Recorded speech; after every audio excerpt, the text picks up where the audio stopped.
The battle against America's opioid crisis, federal health officials are doing a total 180.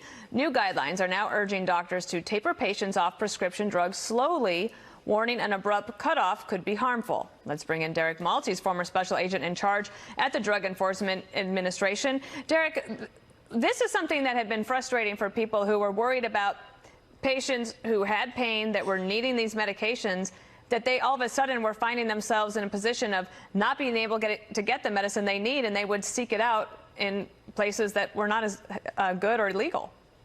Right, Dana, we have a very complex public health crisis, and unfortunately, President Trump inherited a dysfunctional mess, especially in regards to education. And so these poor people have been addicted to these pills. I mean, look at the Washington Post story. 76 billion pills, opioid pills, were dumped into America 2006, 2012. People were dying all over America. People were getting addicted. And so naturally, legitimate pain patients need their pills. However, you have to also use some common sense. If a kid goes in for a root canal, you don't give them 100 oxy pills, right? Right. So you have to have a balance, and you also have to taper these patients off. You can't just shut them down. You know, they'll have anxiety, they go into suicidal depression and all this stuff. So yeah, you have to have this seems like a very common sense solution, and it's kind of curious that the government would take this long to get to this decision. Hey, Dana, there is no common sense in the Beltway. It's the land of the make-believe. I mean, there's so many people that are running around, they're self-serving, and they're not really looking out for the safety of Americans.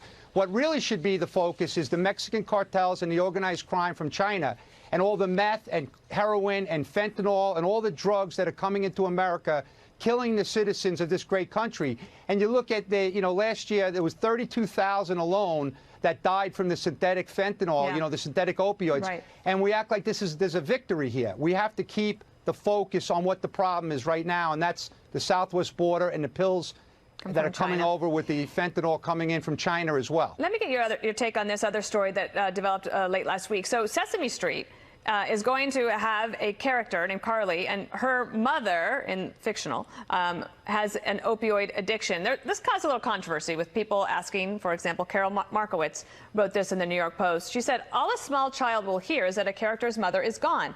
That's pushing fear on kids without the necessary context. Will my mother have to go too? Will I be left with people I don't know?" We keep hanging these serious issues on ever younger kids, and it's causing them lasting damage. But you like this idea. Tell us why. Well, let me tell you right now. You see what I say right now to Sesame Street? Thank you for taking the leadership to educate the kids at a very young age, because their brains are like sponges, right? So they need to learn the dangers of these substances, and they need to understand the crisis, because it's not going to go away. It's just going to continue because the cartels are a multi-billion-dollar enterprise that's looking to make money and take advantage of our citizens that are not educated. So I'm a huge advocate about promoting and educating everyone in society, and you have to start young, because the kids have brains that need to be learning the correct messages when they're young. You can't wait till they're in high school or college. They're already addicted, and now we have a crisis, and we have to get them into treatment. So I love the idea. I thought it was fascinating, and I also like the concept how they describe the secret weapon. The Muppets are the secret weapon, because the government's not doing their job. They've been neglecting the drug education issues for years. President Trump is starting to really pump up the programs now, but we need some public service announcements. We need to educate not just the kids, but the teachers, the parents, the corporations.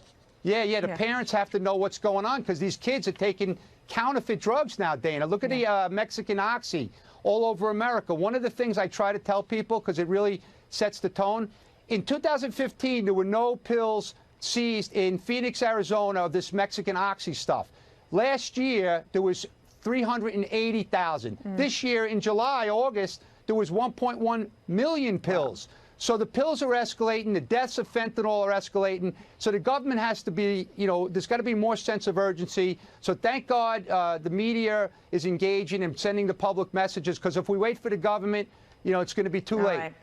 Derek Maltz, it's always good to have you and be educated that way. Thank you so much. Thank you, Dana.